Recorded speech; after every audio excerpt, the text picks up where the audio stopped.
sa inyo, meron akong nabili na galing sa TikTok. Ito yung blower na yung sa leaf blower. Kasi fall ngayon dito sa Maryland, maraming bumabagsak na mga dahon na galing sa puno. May nakita ko sa TikTok na isang blower, parang maliit lang na blower, parang handy, parang ganito lang siya siguro kaya, tapos i-ano mo lang siya, i-blow mo siyang ganon. Para hindi ko nagagamit itong isang blower ko, blower malaki na mahirap minsan i-gamitin kasi kailangan kakrank mo pa siya. So buksan natin kung anong laman nito. So galing ko sa TikTok, tapos i-compare natin kung ano ang diferensya between dun sa blower ko, dun sa gasoline, saka itong sa electric o the battery. Ito naman niya. So tignan natin kung anong meron dito. Ilagay natin yung camera using. Okay, buksan natin.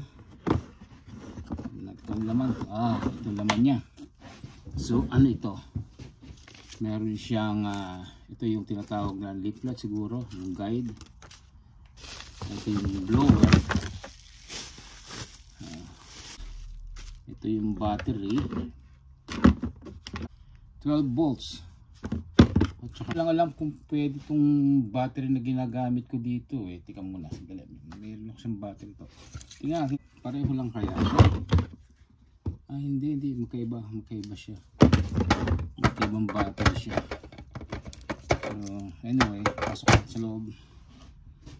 Subukan natin kung naka-charge na to. Kung hindi, i-charge natin sa mamaya natin gagamitin. Siguro ganito yung naman siya. Yun. Wow, lakas oh. Subukan kaya natin kung pwede siya talaga. Okay guys, itong yung i-blow natin. So, ito yung nabili ko. Medyo hindi ko lang alam kung gaano kalakas ang katagal yung battery nito, pero siguro okay. Tingnan natin kung mai-blow natin tong ganito karaming dahon sa floor namin. So i-blow ko siya papunta ron. Subukan natin. Ito na. Okay, lakas ah.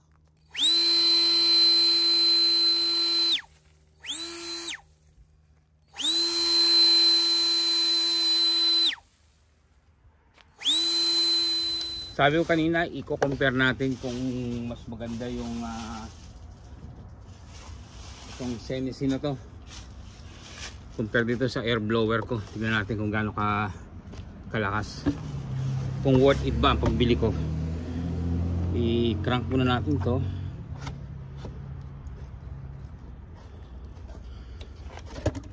Okay.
So guys, bahala na kayo kung anong gusto nyo.